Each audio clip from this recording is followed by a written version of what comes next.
नमस्कार बच्चों, आज हम कक्षा 12वीं का अध्याय 3 अव्यूह पढ़ेंगे, जिसे हम अंग्रेजी में मैट्रिसेस भी कहते हैं। यह हमारा तीसरा भाग है। तो आइए देखें पिछले सत्र में हमने क्या देखा। पिछले सत्र में हमने अव्यूहों की समानता, अव्यूहों पर कुछ संक्रियाएं भी देखी। तो हम इस सत्र में क्या पढ़ेंगे? इस सत्र में हम अव्यूहों का गुणन, जो कि एक और संक्रिया है, अव्यूहों के गुणन के गुणधर्म और इन पे आधारित प्रश्न भी करेंगे। तो आइए देखें परिभाषा क्या है अव्यूहों के गुणन की, जिसे हम अंग्रेजी में मल्टीप्लिकेशन ऑफ मैट्रिसेस भी कहते हैं। अब परिभाषा क्या कहती है हमें? दो अव्यूह A तथा B का गुणनफल किस प्रकार परिभाषित है? यदि A में स्तंभों की संख्या और B में पंक्तियों की संख्या समान होनी चाहिए। ध्यान रखें, ये दो चीजें होनी अनिवार्य है। क्यों? अगर ये नहीं होंगी तो हमारा जो गुणनफल है वह परिभाषित नहीं होगा। आगे देखेंगे। इसके अतिरिक्त गुणनफल अव्यूह के अवयवों को प्राप्त करने के लिए हम क्या करेंगे? A की पंक्तियों तथा B के स्तंभों को लेकर अवयवों के क्रमानुसार हम उन्हें गुणन करेंगे और तदुपरांत इन सब गुणनफलों का हम योगफल ज्ञात करेंगे। उदाहरण भी लेंगे। दूसरे शब्दों में हम और क्या कह सकते हैं इसे? अव्यूह C। A अगर हमारा एक अव्यूह है, B अव्यूह है, तो हमारा जो गुणनफल निकलेगा वह भी एक अव्यूह ही होगा। तो उसे हमने नाम दिया है C। तो अव्यूह C के अगर हमें I के वे अवयव निकालना है, यानी CI के निकालना है, उसको प्राप्त करने के लिए हमें क्या करना होगा? A की ith पंक्ति और B के kth स्तंभ को लेंगे और फिर से अवयवों के क्रमानुसार हम उन्हें गुणन करेंगे और गुणनफलों को हम योग करेंगे। तो आइए एक उदाहरण लें और इसको और बेहतर समझें। उदाहरण में हमें दो अवयव दिए हुए हैं और हमें इन दोनों अवयवों का गुणनफल ज्ञात करना है, यानी मान ज्ञात करना है। तो सबसे पहले इन्हें हम नामांकित कर देते हैं। ये मेरा अवयव A और ये है अवयव B। क्या बताया था आपको? A अवयव के स्तंभों की संख्या और B अवयव की पंक्तियों की संख्या बराबर होनी चाहिए। देखेंगे, A अवयव 2x2 कोटि का है और B अवयव 2x3 कोटि का है। स्तंभों की संख्या और पंक्तियों की संख्या बराबर है। इसका मतलब AB परिभाषित है, यानी उनका गुणनफल परिभाषित है। अब अगर परिभाषित है तो हमारा जो गुणनफल है वह भी अव्यूह होगा और वह समानता किस रूप में होगा? देख सकते हैं, इस प्रकार होगा। उसकी कोटि कितनी होगी? उसकी कोटि 2x3 की होगी। याद करने के लिए बड़ा आसान है। 2 और 2 तो बराबर हैं, तो यानी A के जो पंक्तियों की संख्या है और B के जो स्तंभों की संख्या है, उससे हमारी गुणनफल के अवयव की कोटि बन जाएगी 2x3। अब देखते हैं कि इनके जो अवयव हैं वो कैसे हम निकालेंगे। तो सबसे पहले आइए देखें पहला अवयव C11, यानी C11। कैसे देखेंगे? इस चित्र में आप देख सकते हैं। हमें क्या निकालना है? C11, जहां I का मान 1 और J का मान 1। तो पंक्ति हमारी पहली और जो हमारा स्तंभ है वह भी पहला। पर हम कैसे मान निकालेंगे इसका? हम पहली पंक्ति लेंगे पहले अवयव A का, आप देख सकते हैं इस चित्र में, और पहला स्तंभ लेंगे दूसरे अवयव का, जो कि है B। इस चित्र में आप देख सकते हैं ये। अब हमने क्या पढ़ा था परिभाषा में? कि हम क्रमानुसार जो अवयव हैं उनको गुणा करेंगे। तो क्या करेंगे, 1 को -1 से गुणा और 2 को 5 से गुणा, देख सकते हैं किया हुआ है। और फिर इन्हीं गुणनफलों को हम योग करेंगे यानी जमा करेंगे। 1 गुणा में -1, 2 गुणा में 5 और दोनों गुणनफलों को हमने जमा कर दिया। जमा करने पर जो संख्या आएगी वह हमारा अवयव होगा कौन से स्थान पर, पहली पंक्ति और पहले स्तंभ के स्थान पर, ठीक, यानी C11 वो दर्शा रहा होगा। हल करने पर आप देख सकते हैं C11 का मान क्या आ रहा है, ये आप देखेंगे कितना आया, -1 जमा में 10 यानी बराबर 9। ठीक, आइए एक और अवयव निकालें। इस बार हम कोई और अवयव निकालते हैं। मान लेते हैं अब हम अवयव निकालेंगे C23। देखेंगे अब इसके अंदर क्या लेना है हमें, दूसरी पंक्ति पहले अवयव की, दूसरी पंक्ति पहले अवयव की A और तीसरा स्तंभ दूसरे अवयव B का। ठीक, चित्र में देख सकते हैं ये हमारा दूसरी पंक्ति और ये हमारी तीसरा स्तंभ। ठीक, वैसे ही क्रमानुसार हम इसे क्या करेंगे, सारे अवयवों को गुणा करेंगे। -1 का 2 से गुणा और 0 का 0 से गुणा।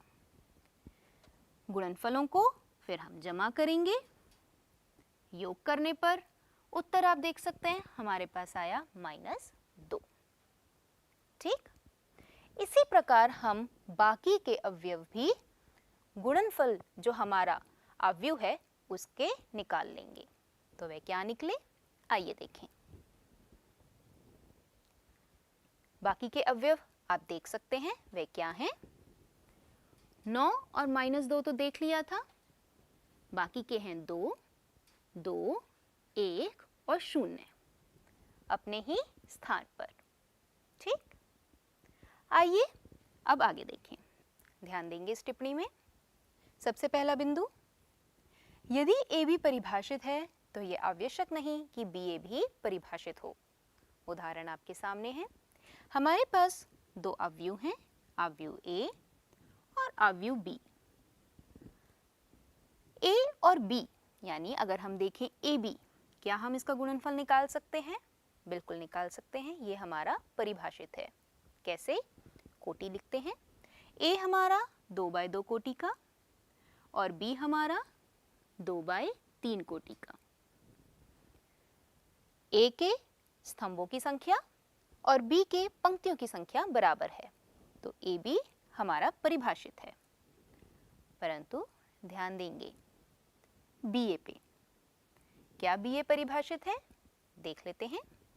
बी के कोटि क्या है हमारी?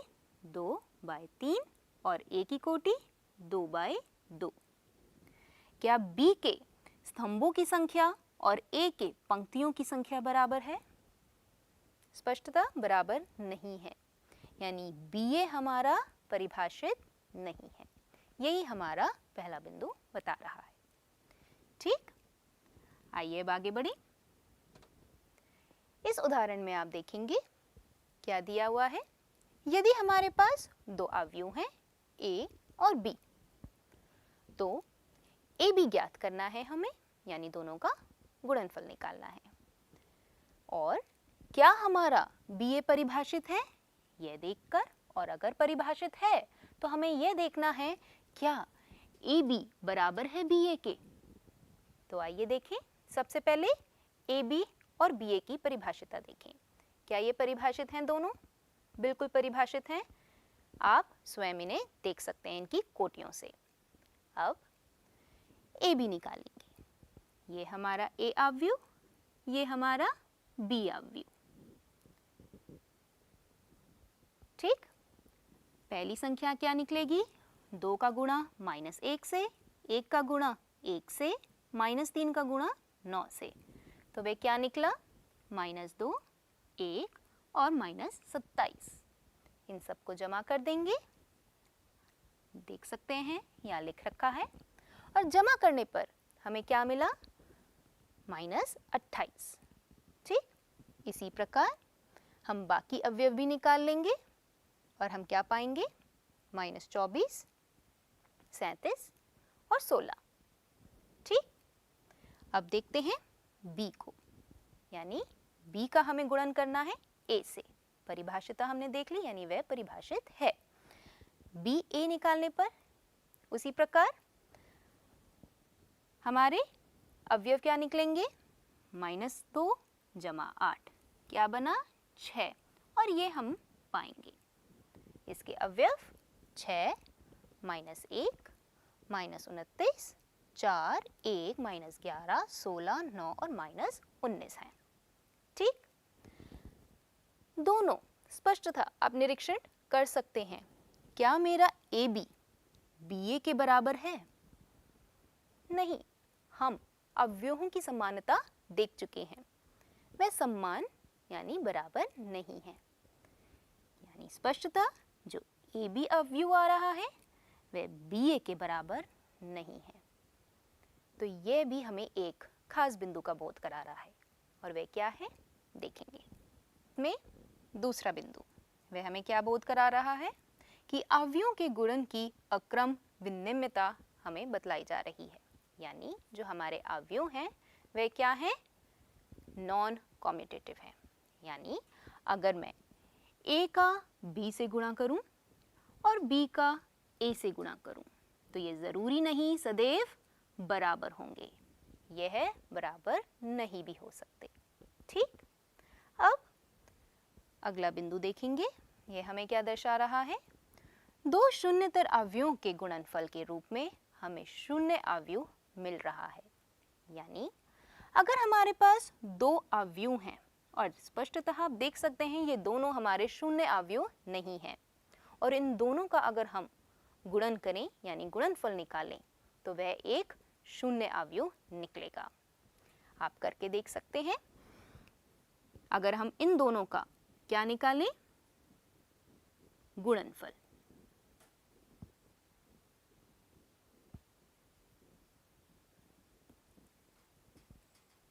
-1 का शून्य से गुणा शून्य, जमा शून्य का शून्य से गुणा यानी शून्य।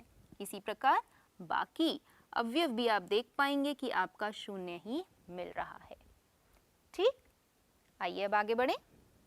आगे हम अवयवों के गुणन के कुछ गुणधर्म करेंगे, जिसे हम अंग्रेजी में properties of multiplication of matrices भी कहते हैं। अब सबसे पहला हमारा गुणधर्म सहचर्य नियम यानी एसोसिएटिव लॉ, अंग्रेजी में जिसे हम कहते हैं। अगर हमारे पास किन्हीं भी तीन अवयव हैं यानी A, B और C, तो हमारा सहचर्य नियम क्या बतला रहा है? अगर मैं A और B का गुणन करूं और फिर गुणनफल का C से गुणन करूं तो ये किसके बराबर होगा? यदि पहले मैं B और C का गुणन निकालूं यानी उन दोनों का गुणनफल और A का इन दोनों के गुणनफल के साथ गुणन करूं तो वह बराबर होगा। यानी इसमें जो कोष्टक होते हैं उनकी क्या महत्ता नहीं होती। अब अगला हमारा गुणधर्म वितरण नियम, जिसे हम डिस्ट्रीब्यूटिव लॉ भी कहते हैं, वह क्या बता रहा है? हमारे पास तीन अवयव हैं A, B और C। यानी पहला क्या है? B और C को अगर मैं जमा करते हैं पहले और फिर इस योगफल का A को हम गुणा कर रहे हैं इस योगफल के साथ तो वह किसके बराबर होगा? A का B के साथ गुणन जमा A का C के साथ गुणन। ठीक, वितरण कर दिया हमने। इसी प्रकार दूसरा भी हमारा गुणधर्म इसी नियम के अंतर्गत, यदि अगर हम A और B को जमा कर रहे हैं और फिर योगफल को हम C के साथ गुणा कर रहे हैं तो वह किसके बराबर है? A और C का गुणन जमा B और C का गुणन। ठीक, ध्यान रखें जो भी हम गुणन ले रहे हैं वे सारे के सारे परिभाषित ले रहे हैं। ठीक, आखिरी बिंदु यानी हमारा आखिरी गुणधर्म। गुणन के तत्समक का अस्तित्व यानी एग्जिस्टेंस ऑफ मल्टीप्लिकेटिव आइडेंटिटी। यह क्या बतला रहा है? प्रत्येक वर्ग अवयव, हम जानते हैं जो हमारा तत्समक है उसके लिए हमें वर्ग अवयव होना अनिवार्य है। तो प्रत्येक वर्ग अवयव A के लिए समान कोटि के एक तत्समक अवयव का अस्तित्व इस प्रकार होता है कि यदि IA बराबर है AI के, और हम जानते हैं I यानी ये I ऐसा अवयव है जिसे हम गुणा करने पर A के साथ दोनों पक्षों से हमें क्या मिल रहा है? A अवयव ही मिल रहा है। ये सारे गुणधर्म आप सत्यापित कर सकते हैं उदाहरण लेके। यह कार्य मैं आप पे छोड़ती हूँ। आइए अब आगे देखें कुछ उदाहरण, गौर करेंगे। इस उदाहरण में हमें दो अवयव दिए हुए हैं, अवयव A और अवयव B। अवयव A के अवयव हैं 1, -1, 2 और -1, और B के अवयव हैं A, 1, B और -1। हमें अवयव A और B के रूप में एक समीकरण भी दिया हुआ है। वह क्या है? A जमा B पूर्ण का वर्ग बराबर है A का वर्ग जमा B के वर्ग के। हमें क्या ज्ञात करना है? हमें A और B का मान ज्ञात करना है। सबसे पहले हमें ध्यान देंगे क्या दिया हुआ है? A और B अवयव। हमारे पास जो समीकरण है उससे हम आगे बढ़ेंगे। ये हमारे पास समीकरण दिया हुआ है, यानी A जमा B का पूर्ण का वर्ग बराबर है A का वर्ग जमा B के वर्ग के। इस उल्टे हाथ पे ध्यान देंगे। A जमा B के वर्ग को हम इस रूप में व्यक्त कर सकते हैं, यानी A जमा B और A जमा B, क्योंकि घात 2 है। ठीक, A की घात 2 जमा B की घात 2, ऐसे ही लिख लिया हमने सीधा हाथ। वह आगे हमें क्या बतला रहा है? ये दो हमारे क्या बन गए? अवयव। योगफल भी हमारा आपको पता ही है, एक नया अवयव देता है। तो अभी इन्हें हम क्या करेंगे? गुणा करते हैं। A का A से, A का B से, B का A से और फिर B का B से। ठीक, तो हम क्या पा रहे हैं? A का वर्ग जमा B का वर्ग जमा AB जमा BA बराबर में A का वर्ग जमा B का वर्ग। हल करने पर आप पाएंगे ये, क्योंकि यहाँ A का वर्ग और B का वर्ग है तो वह आगे जाके हमारा घट जाएगा। ठीक, तो ये क्या बना? AB जमा BA बराबर में 0 अवयव। ठीक, इसी को अब हम इस्तेमाल करेंगे और अपने A और B का मान निकालेंगे। आगे देखेंगे, ध्यान देंगे हमें क्या दिया हुआ है? AB जमा BA बराबर है किसके? 0 अवयव के। तो यानी हमें क्या निकालना होगा? AB और BA, यानी A का गुणन B के साथ और B का गुणन A के साथ। ठीक, जब आप गुणा करेंगे तो आप देख सकते हैं, आप ये पाएंगे, और AB के अवयव हैं A घटा B 2, 2A घटा B और 3। इसी प्रकार BA के जो अवयव हैं वे क्या पाएंगे आप? A जमा 2 घटा A घटा 1, B घटा 2 और घटा B जमा में 1। हमें क्या निकालना है? दोनों का योग। तो योग निकालेंगे बराबर 0 अवयव। ध्यान देंगे जो 0 अवयव है वह हमारा 2x2 कोटि का ही होगा। बराबर का है हमारा चिन्ह। ये हमारा AB अवयव कितनी कोटि का? 2x2। BA अवयव भी हमारा 2x2 कोटि का। तो ये बराबर जो 0 अवयव है वह भी अवयव 2x2 कोटि का ही होगा। अब योग निकालेंगे। योग निकालने के लिए जो संगत अवयव हैं उन्हें हम जमा करेंगे। a घटा b जमा a जमा 2। a कितनी बार आया? 2 बारी। 2a घटा b जमा में 2। ठीक, इसी प्रकार 2 में अगर हम जमा करते हैं क्या? माइनस a घटा में 1, तो हम पाएंगे क्या? 2 में से 1 गए बचे 1 और माइनस a, तो ये अवयव हमें मिल गया।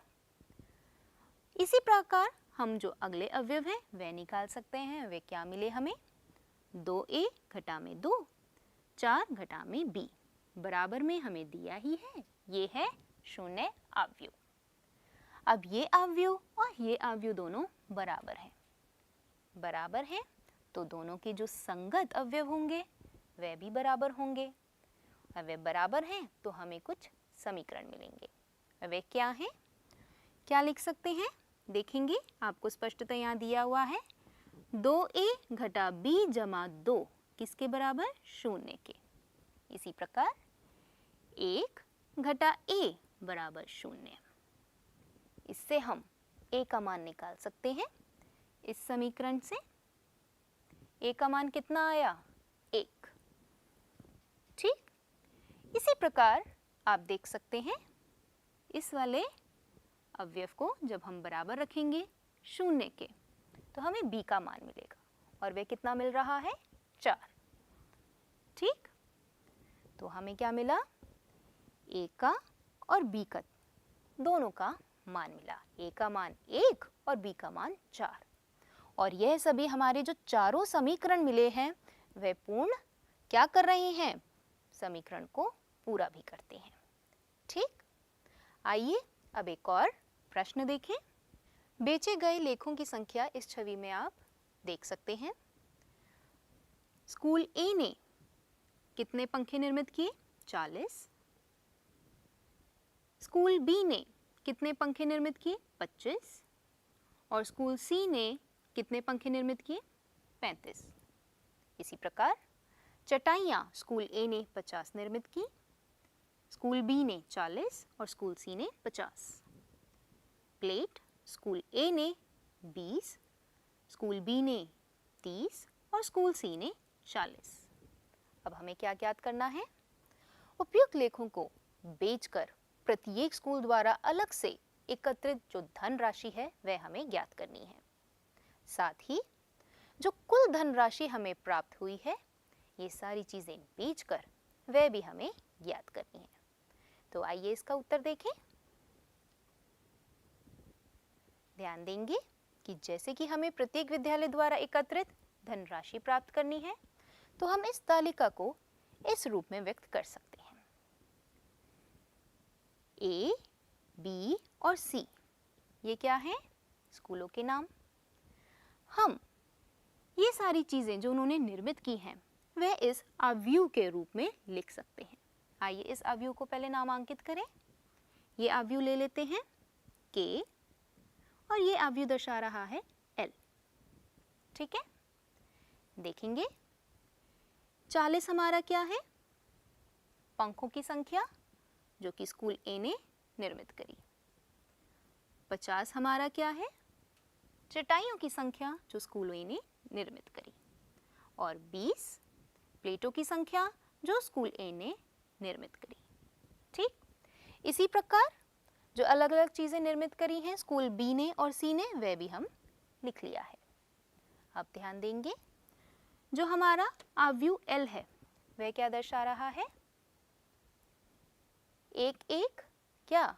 चीजों की धनराशि यानी मूल्य। एक हमारा जो पंखा है वह कितने रुपए का बेचा है? 25। एक चटाई 100 रुपए और एक प्लेट 50 रुपए। ठीक, तो हम क्या करेंगे? आइए देखें। इस रूप में हमने व्यक्त किया था अपनी तालिका को, ये दर्शा रहा है। ध्यान देंगे ये हमारा अवयव K था और ये हमारा L। हमने किस रूप में इसे व्यक्त किया है? गुणा के रूप में। तो यानी K गुणा L अगर हम करें तो हमें उपयुक्त धनराशि मिलेगी। कैसे? देखेंगे।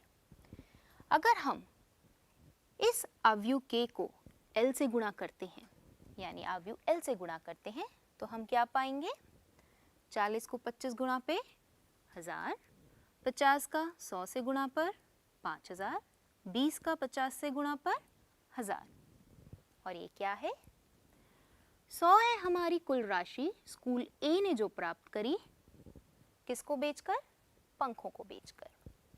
5000 धनराशि प्राप्त करी चटाइयों को बेचकर, और 1000 हमारी धनराशि प्राप्त हुई प्लेटों को बेचकर। तो कुल राशि स्कूल A ने कितनी प्राप्त करी? 7000। जमा कर दिया। ठीक। ऐसे ही स्कूल B द्वारा धनराशि प्राप्त हुई हमें, वह क्या है? 6125। और C स्कूल ने कितनी धनराशि प्राप्त करी? 7875 रुपए। ठीक। तो हमें अलग अलग स्कूलों से जितनी धनराशि हमने एकत्रित की वह हमें मिल गई है। स्कूलों A, B और C द्वारा एकत्रित फंड जो है क्रमशः आप देख सकते हैं हमने लिखा हुआ है, वह कितना है? 7000, 6125 और 7875 रुपए। हमें और भी क्या चीज निकालनी थी? कुल राशि, यानी जो हमें एकत्रित हुई है तीनों स्कूलों से। तो वे क्या करेंगे? अब हम तीनों धनराशि को जमा कर देंगे, और जमा करने पर आप पाएंगे हमें क्या मिला? 21000। तो यानी कुल राशि हमें कितनी प्राप्त हुई? 21000 रुपए। ठीक। तो बच्चों, आज आपने इस सत्र में क्या क्या पढ़ा? आपने अवयवों के गुणन, उसके गुणधर्म और उस पर आधारित प्रश्न भी देखे। तो आशा करते हैं इस सत्र में आपको आनंद आया होगा, समझ आया होगा। धन्यवाद।